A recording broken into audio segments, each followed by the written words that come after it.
And welcome back to the third segment, I should say, of our show this morning. We have been joined on set by our friends from the Scouts Association of Belize to discuss the activities on the calendar of events for Scouts Month 2020. We have with us Roberto Lopez, he's the National Scout Executive. Good morning. In the middle is Faith Myers, she's a youth representative of the Scouts. And on the far left, we also have Nephtali Palma. He's a field and program executive with the Scouts Association. Good morning. Good morning. Good morning. Good morning. A full month of activity we're looking ahead to. What can we expect in terms of the Scouts presence and the events to take place during Scout Month? Well, we have a lot of activities planned. We have an entire month planned. But for that, we go to the program director, program executive, I should say, which is Nephtali Palma. He has an entire... I don't know how this guy does it, really. But Nephtali, you want to explain to them? All right. Good morning. Thank you all for being here. First of all, we had the month starting, the beginning of the month, we had an opening, official opening. And we had Ms. Jennifer LaRue, our directors, that did the opening ceremony. And we also had this, at the same time, we had the Senior Scouts, where we had like Faith, she's a member of the Senior Scouts, the Venture Scouts. And they had a venture retreat at Camp Oakley. And they had a great weekend for being opening Scout Month.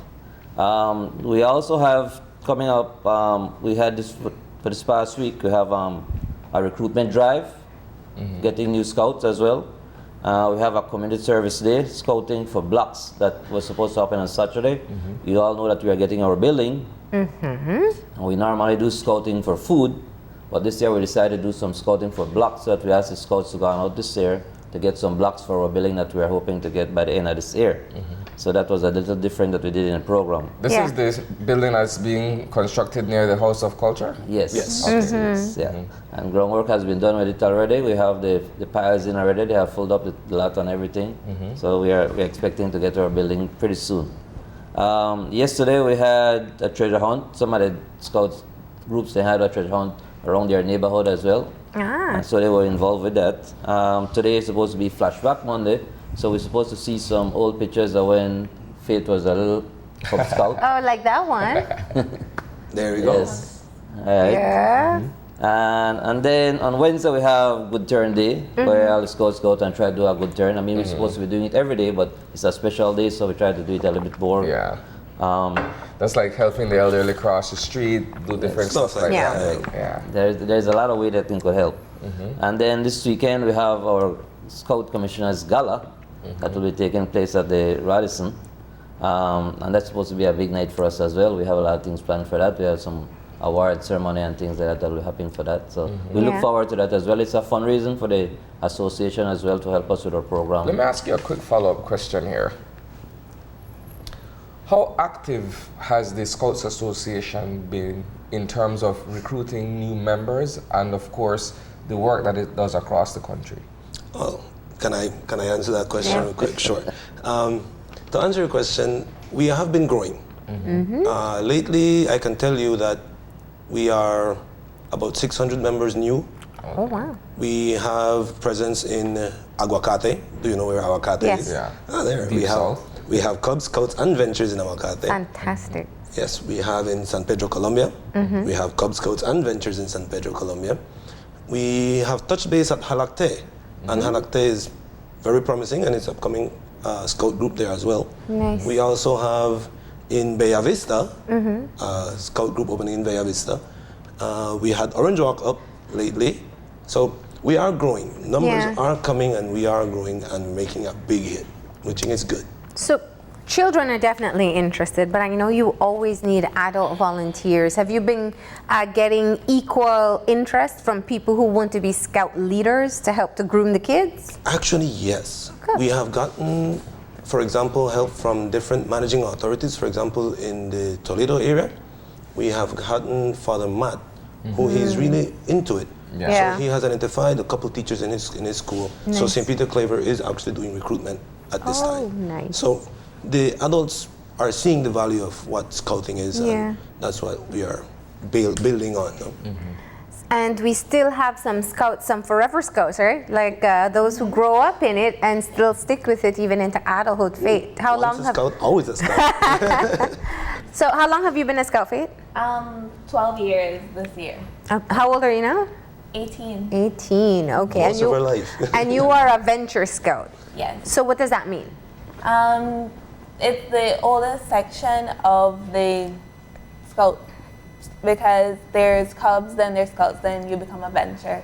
The program itself is you self-planned. So if your Venture group decides that they want to go to Key for a weekend or to do a hike this weekend, you guys plan it and then you guys go. It's very like independent. Okay. And it really helps you become a better leader in your society and better have better skills when you take it to the work field, like for planning events and stuff like that. Now, how many girls do we have in the Scouting movement? You're here as a female Venture Scout. Are we seeing more? When I was young, we couldn't join Scouts. Girls weren't allowed. We had to do brownies or Girl Guides. Yes. But that changed a while ago. But talk to us about how the interest has been growing. Presently, there's like an equal amount of girls and boys in Scouts. Nice. From especially in my group. The older groups, they're more girls still active as you get to become a Venture than boys, I would say. But the girls are very present in the association. I'm happy to hear that, yeah. Yes, just let me highlight some of the other things that we have. On Wednesday, the 19th, you talk about brownies and Girl Guides. On Wednesday, the 19th is Uniform Awareness Day. And we do it to celebrate also the birthday of Ben Powell, which is the 22nd. But we are joining up with the Girl Guides, and so you'll see Scouts, Brownies, Girl Guides, Cubs, Venture Scouts, leaders, members of the association in their uniform on the 19th. So that is for Uniform Awareness Day. And then coming on to the weekend for that, we have, for the Friday night, we have our campfires countrywide. Again, we have the Cubs and the Scouts and Ventures that have campfires. And then also we have on the weekend of Founders Day, basically is our church service and parade. Okay. So we'll be having that again in conjunction with the Girl Guides because, like I said, they are like our sisters in Scouting. So we do a lot of activities with them as well, and we try to make sure that we have one next thing that we have is the Sustainable Development Goals Day. We have a day for that where they'll be concentrating on the SDGs. And then there's a parent entertainment night, and then we have the closing of the Scout month at the end of the month, and we also have we had the Senior Scouts that close the month with their retreat, and then we have the Scouts that will be closing the month with our unit council course that we train our young Scouts to be leaders as well. Nice. So we have a full month of activities, and we have all things going on countrywide.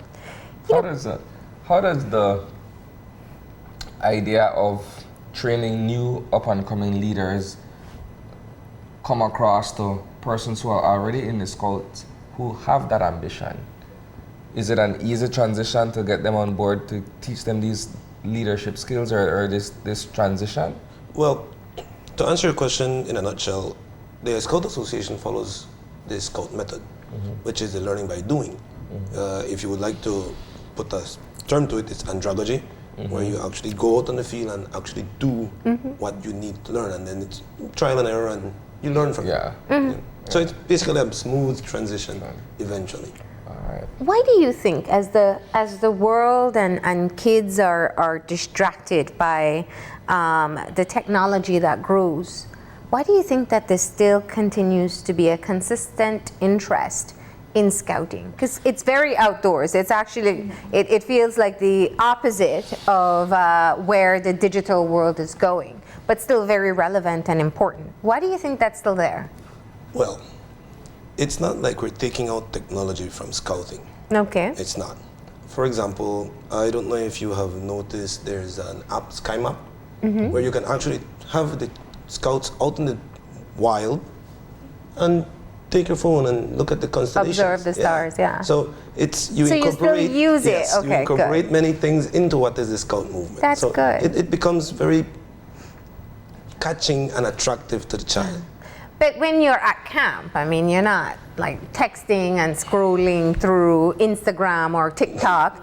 You're doing things, and I think that's perhaps the most fascinating part. You're building a tent, you're cooking your food, you're hiking. And what about that? So, I mean, if you talk from your personal experience, what is the joy that you get from it? Especially since many others haven't even ventured into anything remotely close to that. Well, I find it interesting because you develop such good relationships with people when they're not talking on their phone. You learn more about their personalities and stuff, and you just appreciate it more than when it's not on a screen. Yeah. I prefer real time communication. Like Human connection. human Yeah. connection. And the skills you learn as well. I mean, you will be the most equipped to handle unforeseen circumstances because you have some very practical training. I noticed you have some rope there. What's going on? I was supposed to teach knots today. So, Knots. Oh, like how to tie the rope, like a really strong one. Okay. It's because you guys wouldn't allow me in scouting when I was a little girl. That's why I don't know, but Faith will teach us. Okay. Would you like to right now? Sure, sure. So she's going to do a little practical skill for us. And do you get a badge for learning how to tie knots? Yes, Yeah, there's pioneering badges because in scouting they teach us knots and lashings. Don't think you're out of it. Were you a scout this morning? Not quite. Do you know how to tie a knot? I know how to tie my laces. That's a knot. That's a knot. Okay. Okay. So the first knot I'm going to teach is the reef knot, which is present on our badge, and it's the first knot every scout learns because it's very important for a lot of things we do at camp. Like when we're getting sticks, we bundle it up together and we drag it to our campsites and Okay. stuff. So it has to be a strong knot. Yeah. Okay. And it's very easy actually. So just take the left strand of the rope and put it over the right, like this, and then Under. and under, Uh-huh. and then just the right over left. You will know if it's right because you can do I don't think you have it there. I don't think I did it. I was So thinking, it's right over left. no, left over right and right over left. okay. If you do that, Okay, yeah. Yes. Wow. Left over you had right. it running knot before. I had the knot that we all learned. It's actually different. Over left. Yeah, so it's going to look like an over actual right loop. and right over left. This way. Left over right. Left. Your other Yeah. left. No. Do I do this first? No. No. I keep it open like this, right? So it's the same way we learn to tie everything first. It's Left over right. left over right, One overhand knot. under. Not, yeah. All right, and then you do the opposite Right side. over left. Right, Right over over left. Right. No, right. right, Other over. right. Yes, that right. Yes. There you go. And there's a difference. Ah, I yeah. thought it would be the Got same thing too. There you No, go. it's Got it. different. Interesting. Yeah. Yeah, it is, huh? So this is a strong knot. This Yes. is a And it's very easy to lose afterwards. It's very easy. yeah. Yeah. Okay. So what's the toughest? Well, no, I shouldn't say the toughest knot. If we can't do the easy knot, we probably will learn the tough knot in one segment. What's a good knot that most people should know? A very important knot that we learn is the bowline, and it's kind of tricky, but it's You just want to test us. Go ahead. it's important because it's for your safety. Once like you fall down a hole or something, Okay. you tie the knot around you, Okay. and it won't slip, so it's safe for you to someone to then pull you up. Okay. Okay. Got you. So let's do that one. The hard one is on your body, so I won't teach that one. Okay. You can do it off your body, and so you start by making a loop, and then so they taught us like this. The rabbit comes out of the hole, Okay. and this is the tree. This is the tree, so it goes around the tree, and then back into the hole. That's it, right? No? I don't make the loop correct. Oh, I made the wrong. Oh, the It's tricky, isn't it? Yeah. like this, right? Yeah. Oh, Okay, so start with the loop. like this. Okay, so I got the Right. loop. Yeah. One over the other. Okay, here we go. The rabbit comes out of the hole, around the tree, and Around. then back into the hole. And Back into. Okay. There we go. And no, I didn't do it. All right, we're gonna leave. This is why they earn badges over it. That clearly shows you it's not as easy as we think.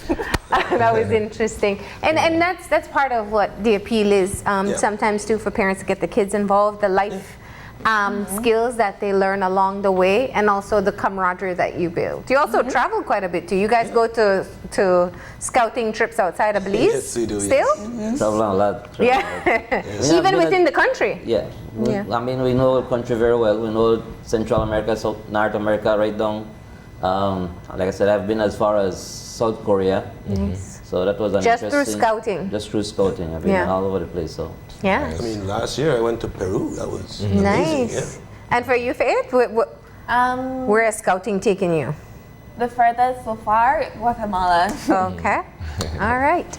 But if people are interested, if they want to get their kids involved, how young do you start and how do you find a troop?